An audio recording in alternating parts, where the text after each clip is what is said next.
An openly gay man is currently running across the state of Mississippi to raise awareness for LGBTQ issues.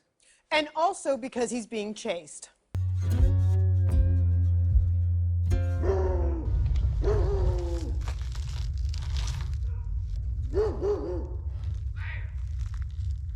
We were on this very small country road, and there were two Rottweilers at that house back there, and we were just waiting so I could run past them.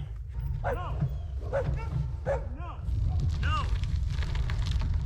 You got the knife, he's coming. No! He is coming towards us. No! No!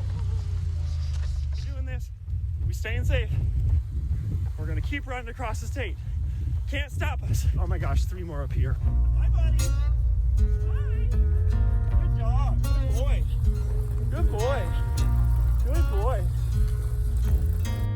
Every so often, Hunter checks in to say, hey, check in on me, make sure I'm doing good. We talk about what photos are upcoming we want to do, and if there's massive dogs in the road, like up here. Massive dog. There's a massive dog. Massive dog.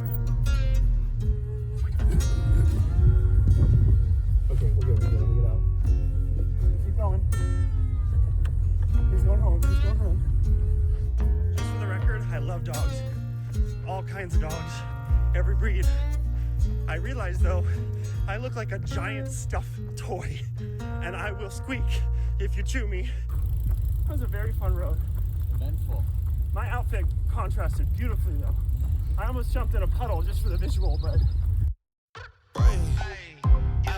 Okay, let it be known. I'm working hard when I ain't on the phone. This ain't a home, this ain't a phone. Grind never stopping, I'm keeping it cold. Unlocking the door with the holy key. You supposed to be this close to me, and hopefully you understand G.O.D. Maybe this cold and I'm talking like no degrees.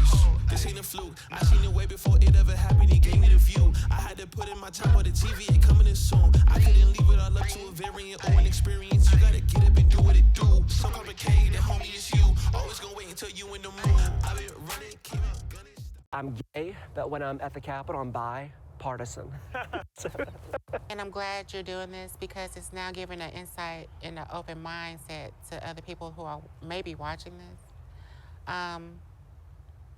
That insight on how the world outside of their backyard is really functioning.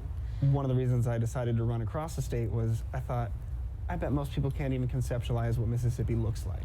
We're in snowy Oxford, Mississippi. It's a once-in-a-lifetime snow, which is not what I expected when I planned a February run across Mississippi. Our runs have gotten a lot different scenery than we ever expected, and now I'm running on snow as if I'm back home in Minnesota instead of on the other end of the Mississippi River where it's supposed to be a lot warmer right now. It's an adventure, and a story is only good if it goes up and goes down. The choice is, how do you adapt? It's a lot being back here. It's been way harder this run than I imagined it would be. And I think it's a reminder of like how tiring it is to feel like you have to apologize for who you are. And I don't feel that way where I live, but I do feel that way here.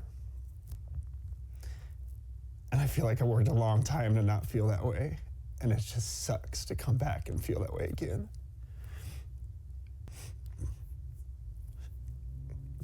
And I think it's just hitting me right now.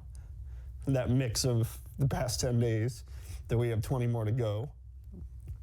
Well, we have so many rednecks around here. You know, all the little small towns, I'm not gonna name any, but a lot of little small towns around here still are homophobic. Yeah, it's this one. So I'm just gonna hear things behind me and wonder, like, does somebody see me in this rainbow tutu and be like, let's hit that queer, and hit me and drive off and nobody would know? Oh God, am I really gonna run 10 miles in this? I'm sorry. Is this true marketing here? I live in the state where the Mississippi River starts. Yeah. I'm now in a state with the same name as that same river that I live on in downtown Minneapolis. Yeah. And yet my life on one end of the Mississippi River is so different than queers' lives down here on this end of the Mississippi River. Guess what music I'm listening to today while I run? Where we ended the run last time was in a parking lot with a business sale surrounded by the Confederate flag, by the Mississippi flag that includes the Confederate flag, by the Christian flag, the Alabama flag, and the United States flag. All right, let's do this. I honestly thought that Mississippi would be a lot more like direct homophobia. Like, I expected a lot more gay slurs to be yelled at me, like people to be in my face against what I'm doing. Before I came here, I knew that Mississippi was unwelcoming, but I didn't exactly have a theory as to why. And having spent a month here, I feel like that all comes down to basically a fear of others, a fear of people who are different. Basically, the main message I'm getting from people is like, seeing you run across Mississippi in a tutu or a unicorn outfit, or being like so out and proud in a place that is so scary to be that, has motivated me to be more open in my life. I feel like the most powerful way to make change in Mississippi has to come from Mississippians. And it has to come from queer Mississippians who have the belief in themselves, who have the stability, who have the faith to come out of the closet, to dispel every myth and every disparaging thought that other Mississippians have. They have the power to change this state. Either you speak so loudly about who you are that it becomes so clear to them that they can't challenge you, or you speak so loudly about who you are that they just don't have the will to challenge you. But either way, I think that when you live unapologetically, people accept you more. Or if they don't accept you, they leave you alone. Big time, no man now. Diamonds in my teeth, I got a lot of shine. Running up the number, that's a lot of crime. Try to take it from me, must be out your mind.